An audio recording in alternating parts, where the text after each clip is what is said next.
And Well, I'm sorry. Go ahead. I'm sorry, I was just going to let everybody know we're going to try to keep it to 2 minutes per answer, but this one is for Chief Stroud and Chief James. So Chief James, I'm sorry for interrupting. Oh, no problem. And I'll try to keep it to 2 minutes. The first thing I want to talk about, we've obviously seen a lot of incidents throughout the country in reference to police brutality. And what I'll tell you from the position I'm in, the first thing that I have to make sure of is that we have a relationship with the community. That's the first thing. That we have to be open, we have to be transparent, we have to have conversations like this. The next big thing for me is that I have to make sure that I'm hiring the right people. So when you talk about standards and how you do backgrounds, how you do psychological testing, you have to make sure that you're hiring the right people. And then also you have to look at what the demographics of your community are. And Greensboro, we're a very diverse community. So a lot of our efforts are geared towards trying to recruit minorities and women to try to reflect the community that we serve. And we still need help with that, quite honestly. And I know a lot of departments do. The other part is making sure that you've got proper training in place for your officers so that they know what's expected of them and how they are to treat the citizens that we serve when they go out. So you can avoid the incidents of police brutality. If they're properly trained, those incidents of excessive force is typically how we classify it. If they're properly trained, you're not going to see those incidents of excessive force. So you have to make sure you have a very strict training regimen in place to make sure that they know what they're supposed to be doing. And the other part is policies. Is you have to make sure you've got policies in place that are clear about what is expected of those officers when they go out, essentially what the rules are, not necessarily always what the law says, but also what your individual policies say, and making sure that they understand that before they go out. The other part too is to make sure that you got a process in place that if a citizen has an issue with a police officer, that you got a process in place through, we call it professional standards. A lot of people refer to it as internal affairs, and make sure that people understand how to actually get in touch with your department or your city officials if they have a issue with a police officer, so that we can follow up on that and determine whether or not that officer violated one of our policies. So that's really quick and in a nutshell. I'm sure Travis has some stuff that he can add to it, but those are kind of the main things that we hit upon to make sure that we avoid incidents of excessive force or police brutality. Thank you, Chief James. Chief Stroud, your go. Chief James is exactly right. I mean, a lot of the points he hit are exactly what we're going to fall in line with is the High Point Police Department. But I agree. And as far as the question goes, I don't think it comes down to enforcing change in society. We want to facilitate or promote that. We're not looking to enforce anything but the law.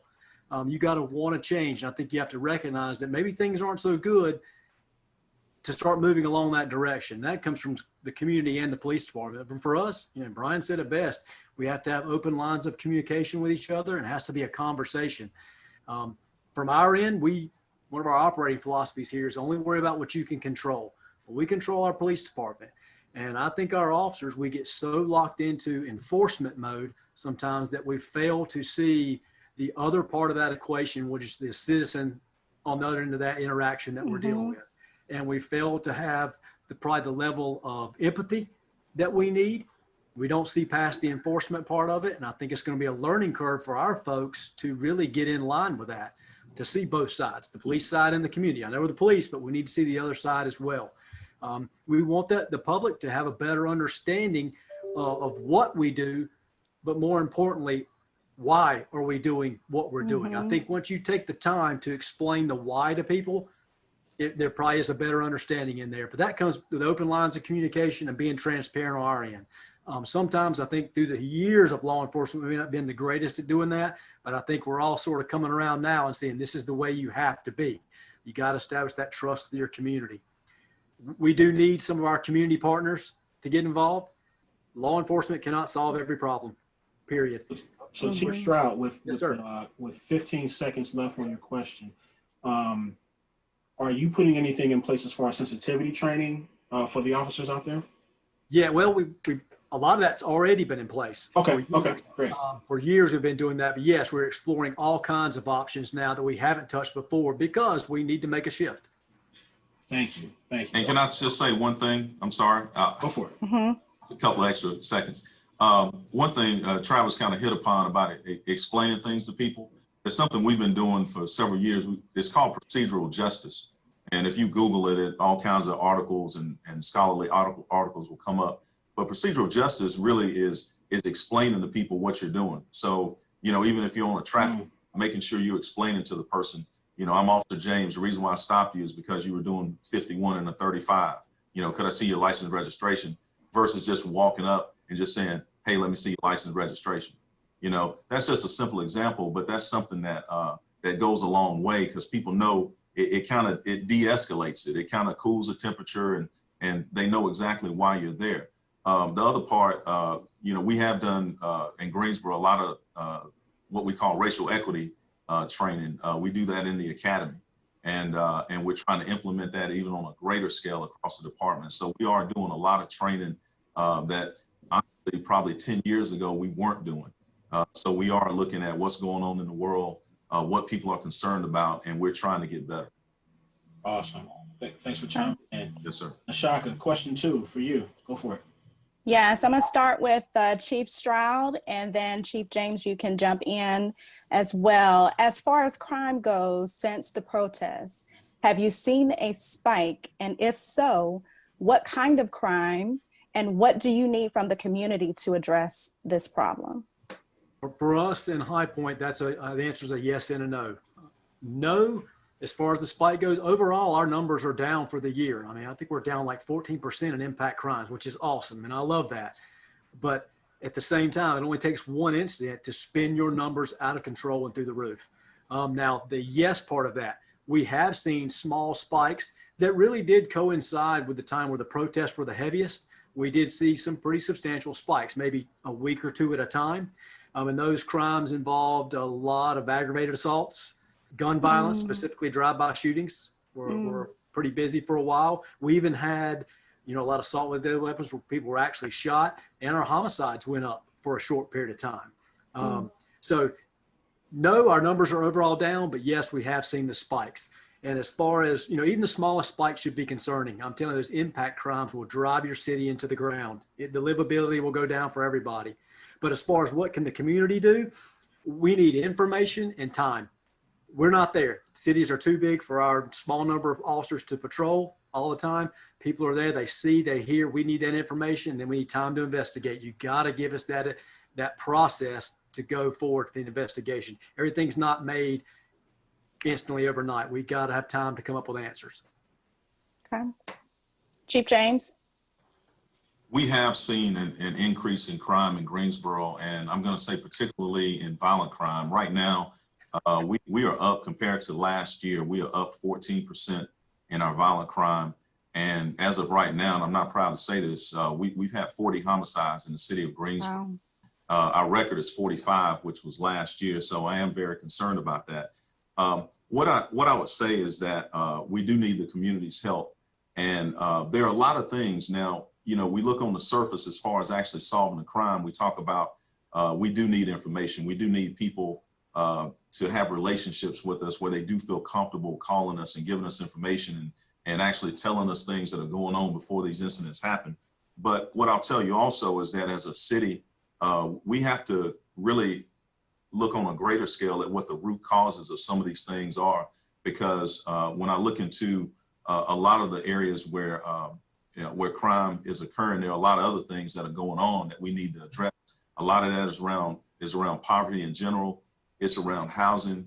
It's around unemployment. It's around education. It's around healthcare. Those are kind of the big, I think I listed 5 things. The 5 things I think that plague a lot of our communities. And a lot of those things result in police calls. And I always use this simple example. You talk about mental health, and that's a real big topic right now as far as how we deal with the mentally ill.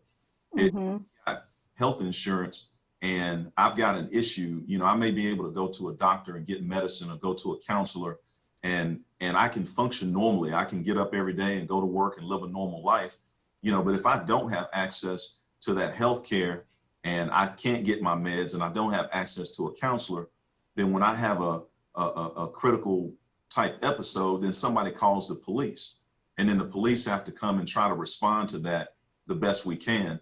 And oftentimes, we're not the best equipped to deal with certain situations. You know, a person could be violent, but then they may not be violent and just have a mental episode.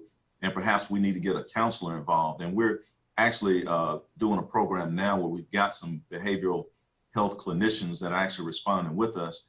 But the thing is this, there are a lot of root causes that develop into police calls. And we as a community have to look at that and see where we need to invest further to try to help the people in our community that actually need some greater assistance. Okay. Thank you for that. Yeah, thanks. That was a great answer from both gentlemen. I guess I'll do this third question. And of course, well, I want to present this question. This is the final question of the first conversation. I want to present this one to the entire panel. Being that you all are affected differently, personally and professionally, by the protests, I would like to know what were some of your likes and dislikes from the protests that we've seen as police officers, as people. And with this one, we'll start with Mr. Swaine. Thank you, Billy. During the protests on May 30th, 31st, and so forth, I think the one thing that I observed most is, for the most part, peaceful protests. I mean, this is in our First Amendment rights to have freedom of speech. And where we get the movement from is the community moving together, focused on a single ideal, and that is racial equity, justice, these types of things. I was quite impressed that the community came out to speak about these issues. Sometimes that's the place for it. With the Civil Rights Museum, that's what we do. We talk to people about nonviolent, peaceful protests and how to effectively bring about changes in the country. The dislikes, I hate that it came about in the way that it did. Having to sit and watch a man lose his life, that was quite deplorable.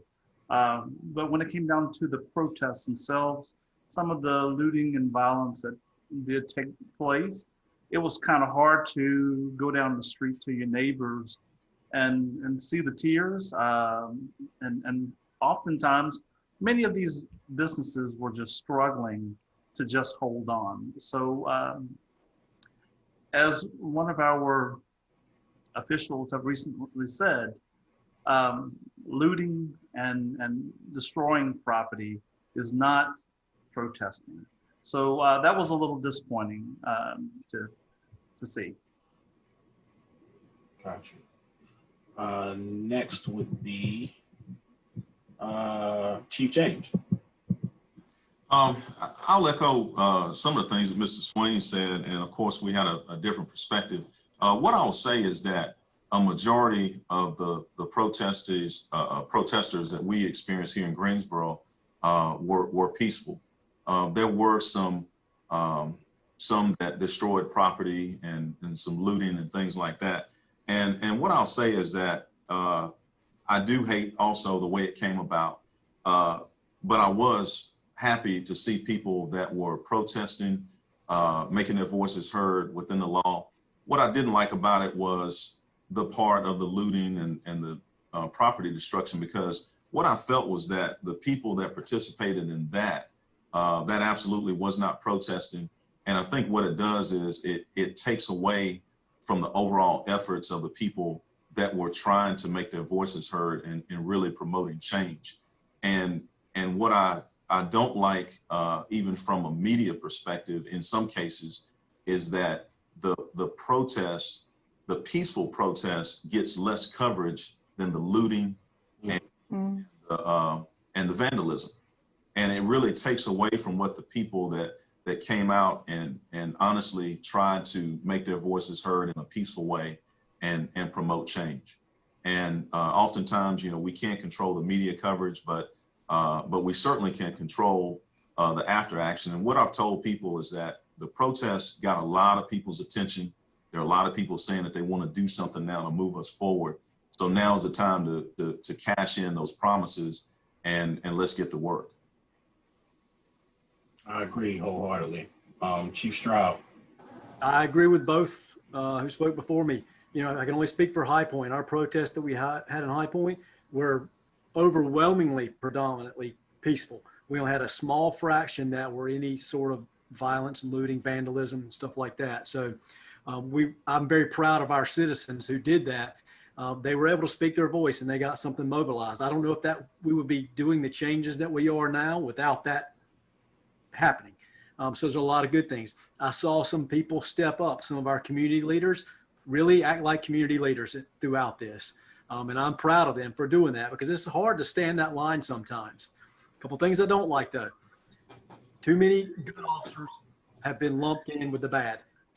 It's just in general because you wear the uniform, whether it be the one that Brian's wearing, the one I'm wearing. All of a sudden, because you were wearing the uniform, you were the same as the guy with the knee on the neck. And that is not the majority of what you see out here. These officers, they're wonderful people and they do a great job. I also don't like the way a lot of our African-American officers were treated. They were treated very poorly during some of these protests. Some of the things that the protesters said to them, it's bothersome. These are my friends. I've worked with them for a long time. I've grown up with them. I know who they are. I think they're bothered by it, but they stood there and they weathered the storm. They didn't deserve that. But I'm very proud of them for the way they handled themselves. Then the last part, there are some community leaders that didn't step up during this process. Let's be honest. There's some I would have liked to seen step to the forefront and really lead this charge the right way, and they missed a golden opportunity.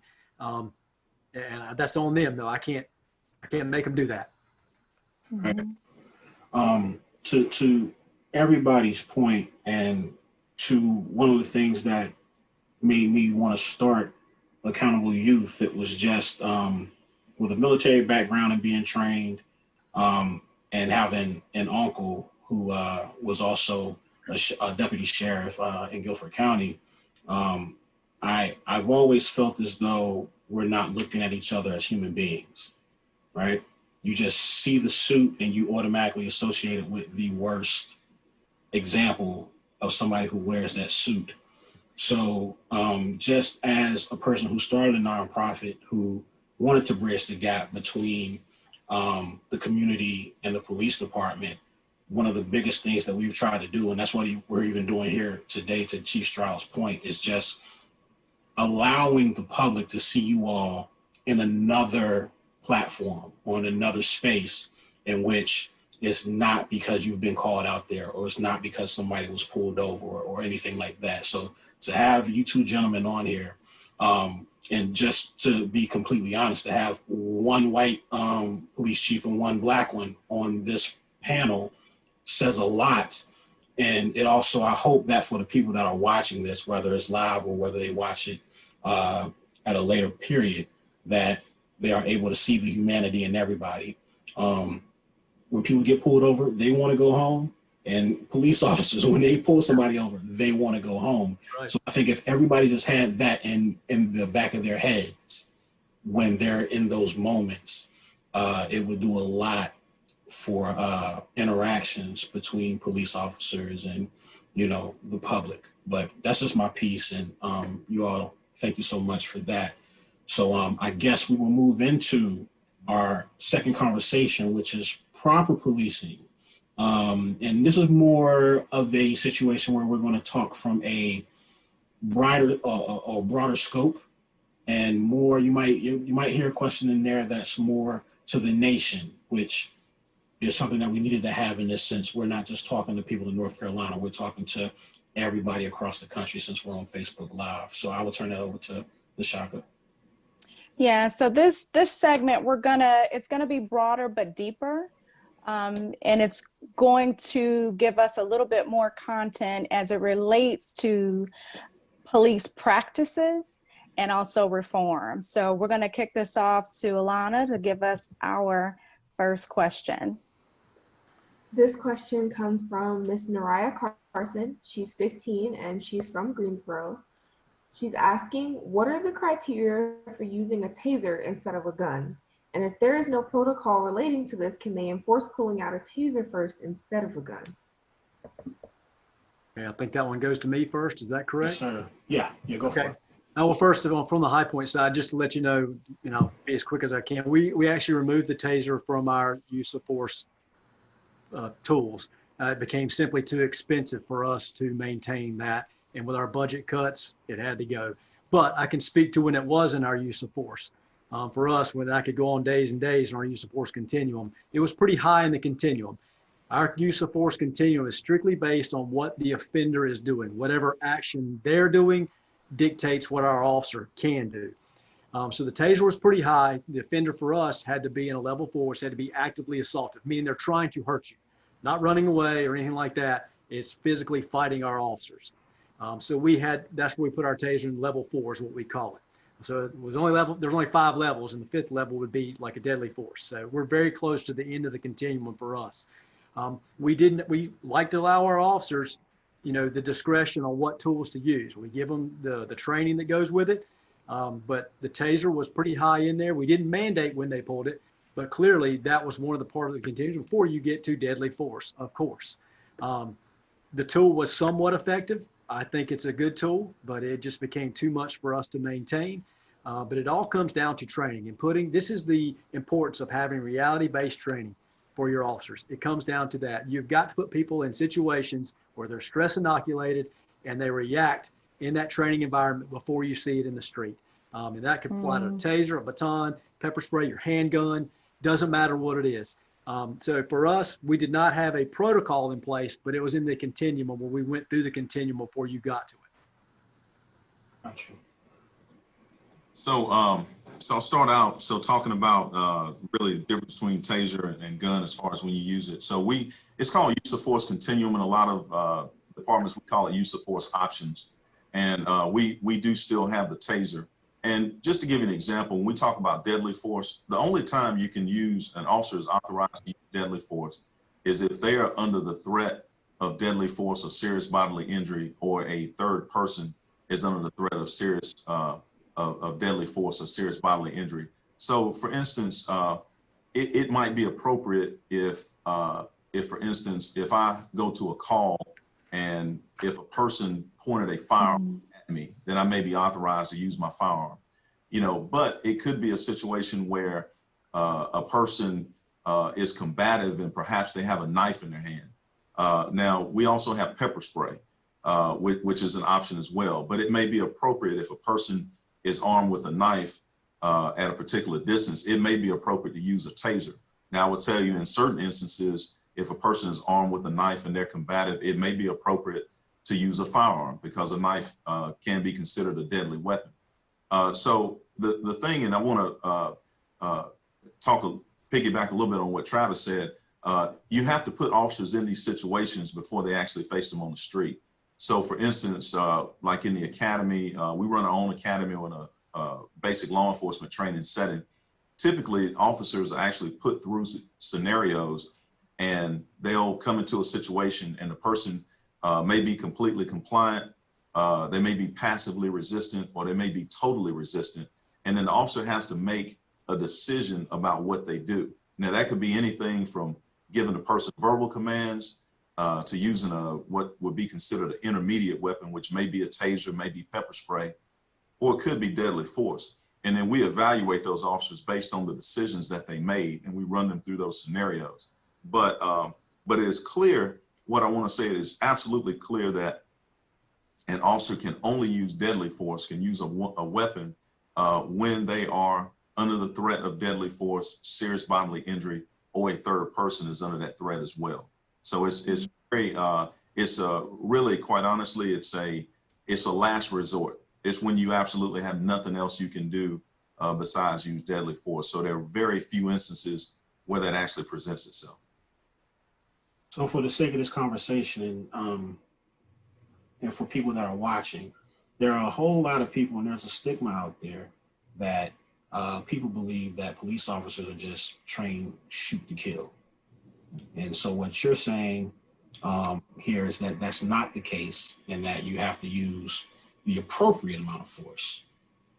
and reasonable. Right, and there's certainly examples out there where officers did not use the appropriate amount of force, and we've seen those. And I'll tell you, every time one of those examples happen, we almost go back to square one with people that we've built trust with, and then even it can happen clear across the country, but then we got to start rebuilding trust right here in Greensboro. And then I have to explain to people, well, this is what we do, this is how we train our officers, and do everything that's in my power to make sure that those incidents don't happen right here in our city.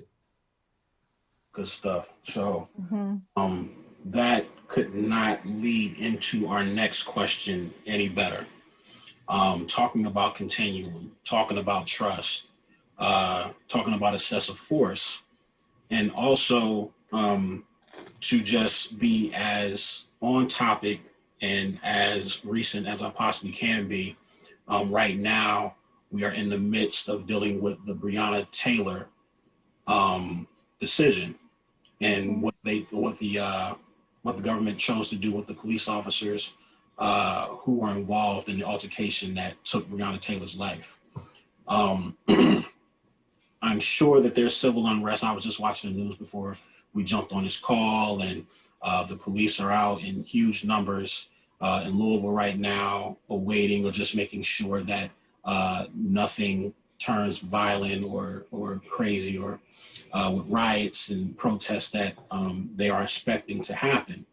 But this also speaks to our police reform bill that we've spoke about in one-on-one situations. And it's a question that I wanted to present to both of the chiefs right now.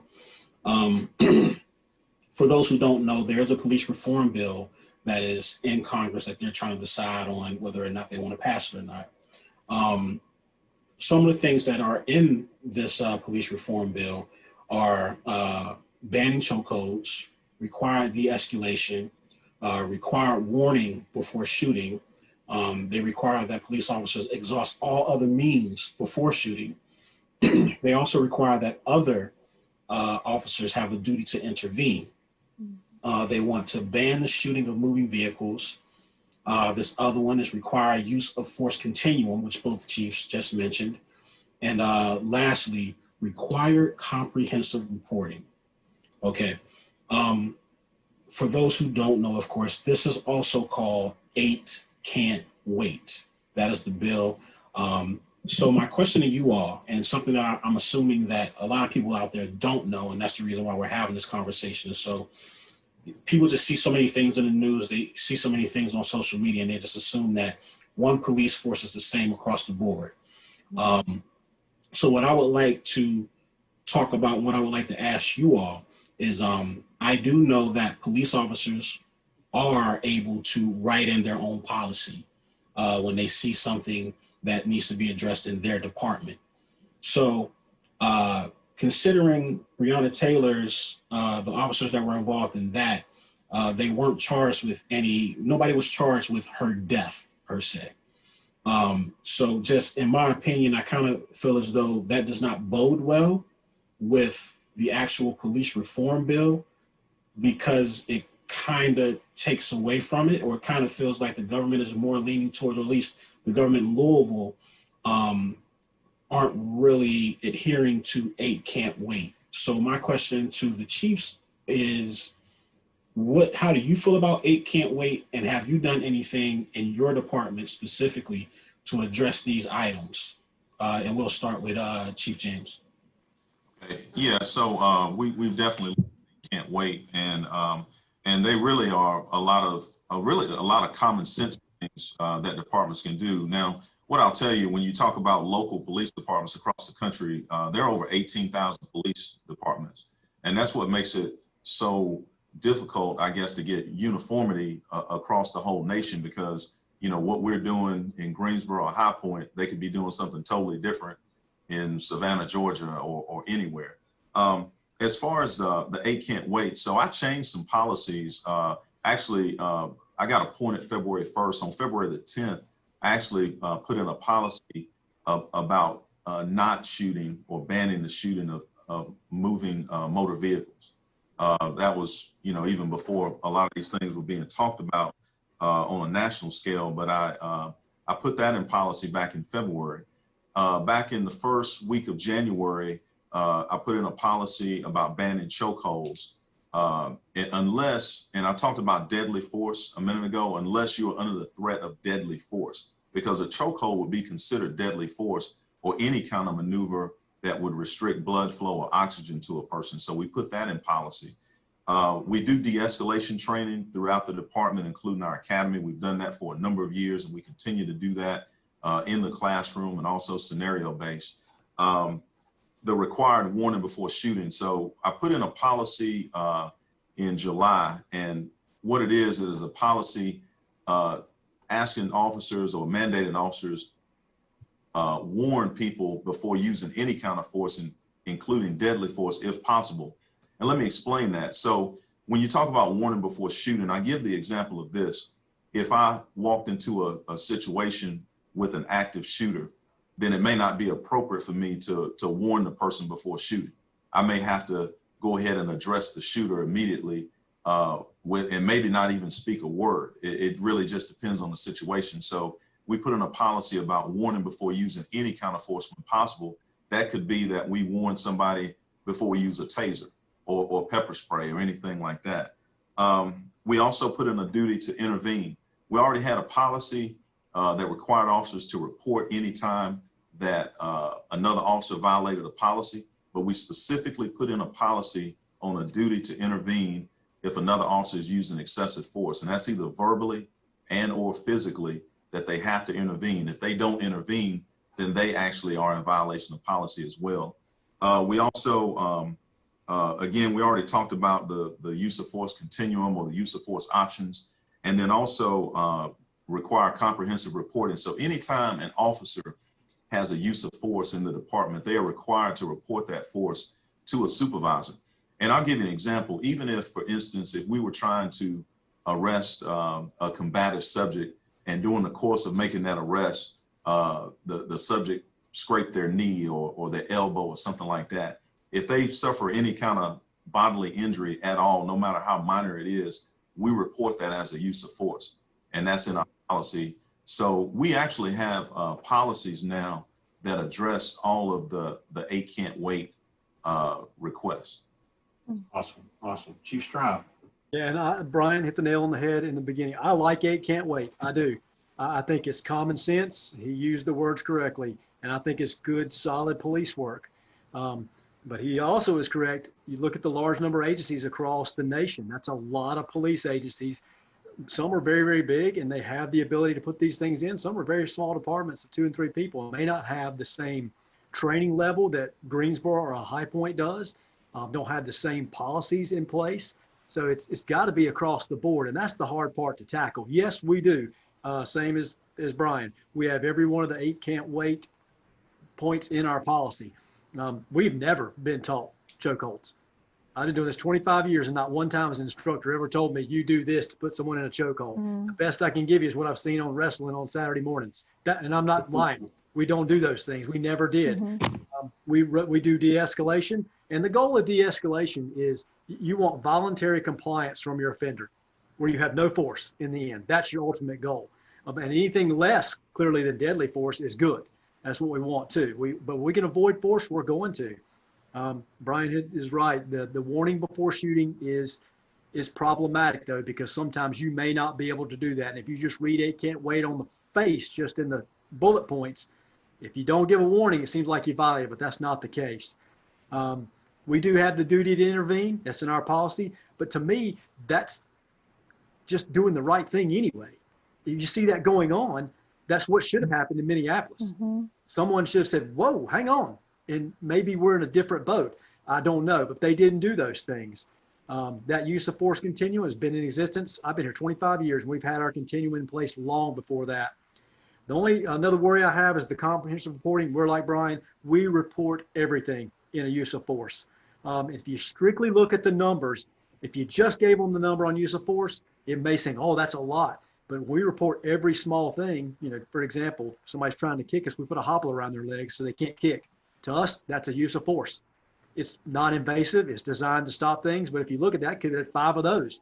And that would seem like a lot, but we're really not hurting anybody at all. It's designed to stop any other action. So there's some concerns with 8 can't wait, but yes, I like it. I think it's good. I think it's just good police work overall. Awesome. The Shaka, that one took a little bit, but we'll Sorry. back to you for the. No. I was long. That's good. But Nashaka, she's gonna give the final question for Sure. this topic, and then we'll move on to the next one. Okay.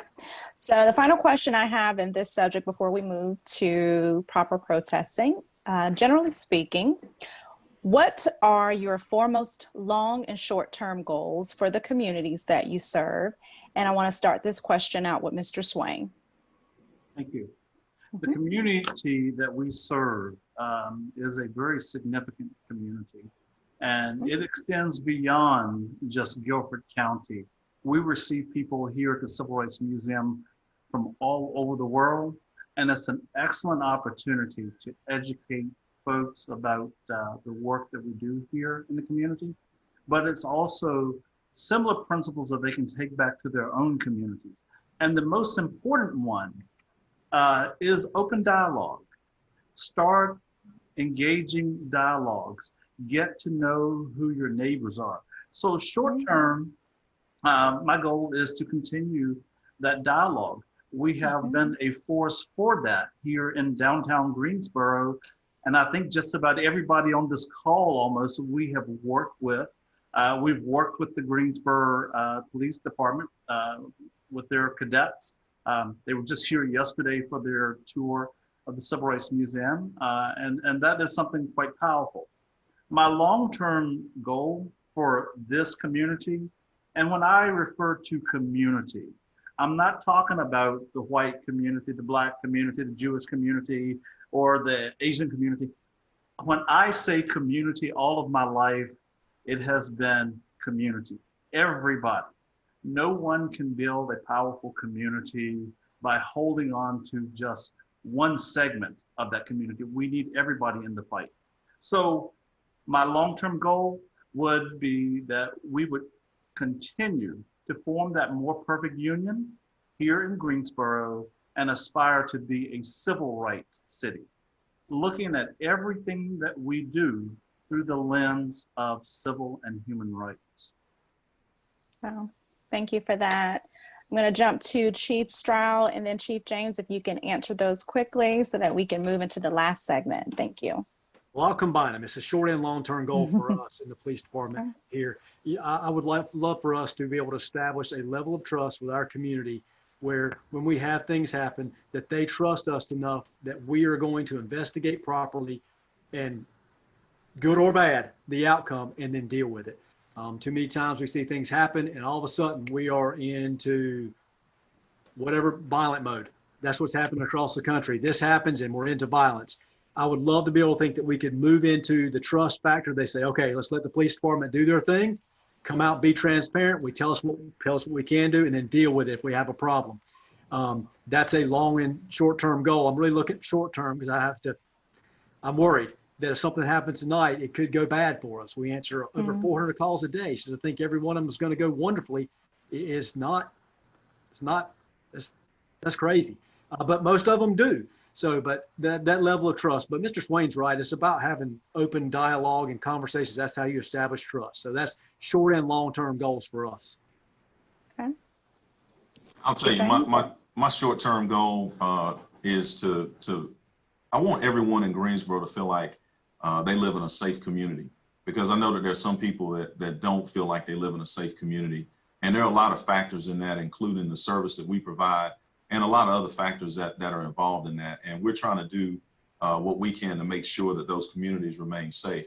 The other part of that, the long-term goal, which is really more extensive because it requires time, but it is trust. I want the community to trust us. I also want them to feel like we're a part of the community. I don't ever want the community to feel like we're some type of occupying force and we're here just to arrest people and just to answer calls. I want them to actually feel like we're a part of the community, and that has a lot to do with us. One thing I've told officers time and time again, you may work a community and you may deal with people that are violating the law on a regular basis, but you got to stop and get out of your car and talk to that person that's sitting on the front porch or mowing the grass or whatever the case is, because that's who actually lives in our communities, and they want the same thing that everybody wants. They want to be able to go to sleep at night and feel safe in their homes. They want to be free of violence. They want to be free of really anything that impacts their quality of life. And I want that to happen right now. So that's a short-term goal. The trust building, that's an ongoing process, and we continually have to work on that. Thank you. Okay, Billy? Awesome. So let's roll right into our final topic, which is proper protesting. The Chiefs can take a little bit of a break, and me and Mr. Swaine can have a little dialogue here. So we've seen our fair share of protesting in Greensboro. Not to mention, our city also has a rich history in the civil rights movement of the 1960s. So Mr. Swaine, being the CEO of the International Civil Rights Center and Museum, I mean, just for a moment, while we're on protesting, I would love for you just to speak about some things that are going on at the museum. Sure. Since the museum suspended its operations back on March 19th of this year due to the COVID crisis, we have taken the opportunity to continue to move forward, build new programs, build new styles of delivery, post more information on our website about virtual tours that can be done. But we must continue to work as a community and move forward. And so a lot of what we have done here at this museum is continue to build on the successes of the past. This year we opened up just booked to the hilt for the whole year. We've turned away over $550,000 of revenue this summer, and that has been quite impactful here. But I've been quite impressed that corporations just out of the blue have stepped up during this time, realizing the importance of a jewel like this in this community where we can educate people about powerful protesting. They have stepped up and they have helped to support the organization to keep it afloat and moving forward. So we're going to continue to do those things because this institution is needed more than ever in this country. Great. Also, I saw online that there is a fundraiser going on right now. Is that correct? That is correct. I posted a fundraiser to help with museum operating costs because we have lost so much this year. We had someone to recently make a significant gift to the museum of $25,000. Another one for $5,000. I'm not able to post those just yet, but they're coming. So yes, we put that fundraiser out there so that people can dial on, take the tour of the museum at any time that is convenient for them. And they can find the donation for those who want to give, I know, on the Facebook page, and is it also on your website? Absolutely. Sit in Museum for our Facebook page and sitin.org for our website. Awesome. So as we're drawing close to time, I had a couple of questions for you. So my first question would be, we are exactly 60 years removed from the Woolworth sit-ins. It's apparent that times have changed. So of course, if time changed, protesting tactics have changed as well. There are a lot of things that I saw that are similar to the way that we used to do things during the civil rights movement. However, we cannot do those things completely the way we did them in the past.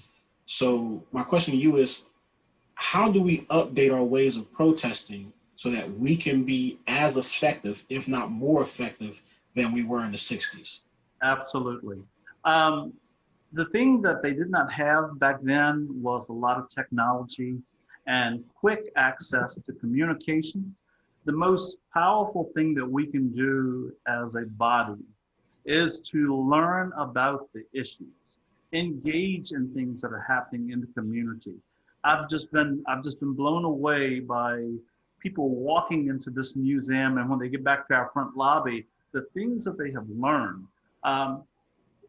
The strategy sessions that people used back then, they're still using strategies today. Planning, sustained direct action.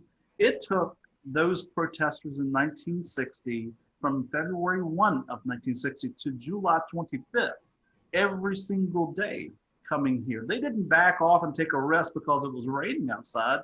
They brought about powerful changes because that is the job of the people. When the people are upset about an issue, they must speak. And they speak with a movement, people moving together. And our leaders in the community, their job is to properly respond if they're going to continue to lead.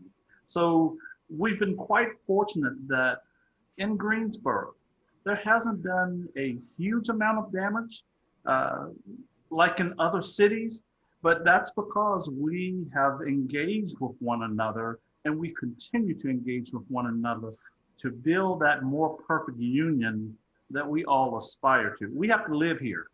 So it did come to my attention that some of the damage that was being done to our home was from protesters who did not live in the city. So it's all about coming together as a people. Yes, register your voice, but also let those who are in power know when you're not satisfied with an issue, and move to change it. Stuff. Shaka, you had a question. Yes, Mr. Swaine. So for our viewers, for our community, if you would speak to what is the best way to organize and to mobilize going forward? The best way to organize is to find something that you care about and learn all that you can learn about it. Don't just stand in a line or show up at a gathering. It could very well be something that you don't want to be attached to, but learn about the issues. Stay tuned. Our government is quite open and wide, and I have to give them credit for the great work that they do in being transparent. They hold public meetings for people to learn about issues that are taking place. Show up. The best thing to do is just show up and learn. Awesome. Thank you. Alana, you will give the final question to the entire board. This question is for Mr. Swaine, Chief James, and Chief Stroud. The question comes from Chase Clark. She is from Colfax and she's 16. She's asking, personally, I feel it is absurd that we don't know some of our local officials by name. I feel that there should be more effort put into community outreach across the board. What are some ways we can effectively begin this community outreach? And Mr. Swaine, you can go ahead and take the lead. Sure. And I'm back to my original point. Show up, participate in the council meetings, and learn about the issues. All of our elected officials, police chiefs, I see them out quite often, but it's responsibility that we have to take as citizens to also make a telephone call, ask for a meeting, ask to be able to participate in a discussion. I think that's about the best way that you can find out who's doing what. I get lots of calls here, and people always say, I'm surprised that I'm able to get to you so easily and that you're returning your calls. Well, I feel like I have a responsibility to this community, and I have to be quite responsive. Awesome. Chief James. All right. I don't know if I should say this, but Chase actually goes to my church, so she does know me. But that's a great question. You know, what I'll say is this, is that it is twofold. We have to make an effort. One thing that we did back when I first got the chief's job, we went out and we were doing community meetings weekly. We had to shut those down because of COVID. But just like you, Billy and Nashaka, you know, you reached to us last year, and we were able to collaborate at the Civil Rights Museum, just like we're doing now. And I'll tell you personally, it's tough, but I try to make time for everybody that wants to meet with me or talk to me. Sometimes I do have to get a deputy chief to fill in for me, but we want to connect with the community, and I certainly want you to know who I am. And even during COVID season, I'm doing my best, and our staff is doing our best to make sure that we're still out in the community and that we're accessible. And that all factors into us building trust in the community and creating transparency. And I agree. I'll keep my answer very brief. I tell you, this is a good start. Things like this tonight. While I know nobody's in love with COVID, it has exposed us to new methods of communication like this. We're able to reach out to a lot of people that is very convenient. Now, I would love to do things face to face. Much like Brian, time is of the essence. So we do try to get out there. We're only 50 some odd days into this leadership function of the High Point Police Department. We're rolling out a new strategic plan where community engagement is a pillar on which we're going to build the rest of our department. But this police department is so much bigger than me. I understand that my job as the interim chief, but we are trying to involve a lot more of our leadership level people in these community meetings where they see those faces. That's your next leaders at the police department. I mean, one day I will leave and they will take over. And that's how you build those bonds, is having these conversations like this. But this is a good start. I commend you for the way you've done this. It's very, very professional, because sometimes that is not what we see when we have these community meetings. A lot of them don't go as well as this, quite frankly. They become attacks and barrages, and your shields go up. I don't care who you are. Mm-hmm. So for stuff like this, I'm very impressed with what you've done. Wow. Thank you so much. And, you know, as we come to this close, I just want to personally say thank you all for being a part of this panel discussion and bringing your feedback to our questions and just helping to bridge that gap.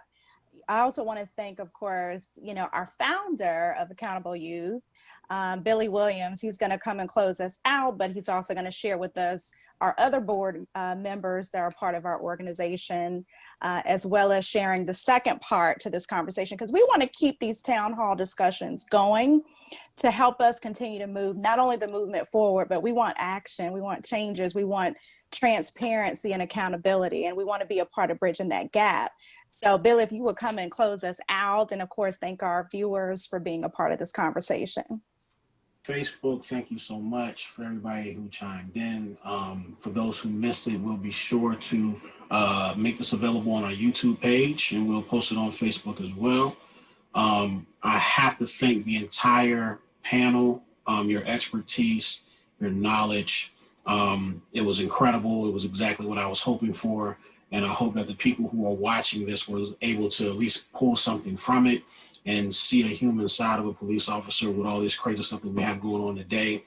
Mr. Swaine as well, sir, thank you so much for what you've done for the community, for holding down downtown Greensboro the way that you do. I'm very proud to know you. Miss Alana Thornton, ma'am, thank you so much for being the voice of the young people out there. You did a great job. For those who don't know, she just jumped in yesterday. So she came in at the drop of a hat. She represented herself and her peers very well. I also would like to send a special thank you to the Accountable Youth Board for putting all the hard work and effort in the background. We've been going hard with this for months now, so it's just amazing all the planning that goes into a 1 hour discussion. But it couldn't have been done without, of course, Ms. Nashaka Proctor, Dr. Wendell Fortson, Miss Flora Debrick, and Mrs. Kristen Williams, and of course, Mr. Kareem Ellis. If you haven't done so already, please like us on Facebook. Feel free to share this video. And as Shaka mentioned as well, we do have another town hall that is planned for October 14th. It will be live on Facebook again, just like this one.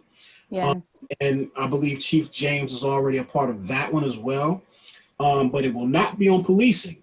This one will actually be on government and voting as we prepare for the 2020 election. So with that being said, thank you to everyone on the call, and we hope to see you guys soon. Thank you. Thank you. Thanks for having me. Thank you.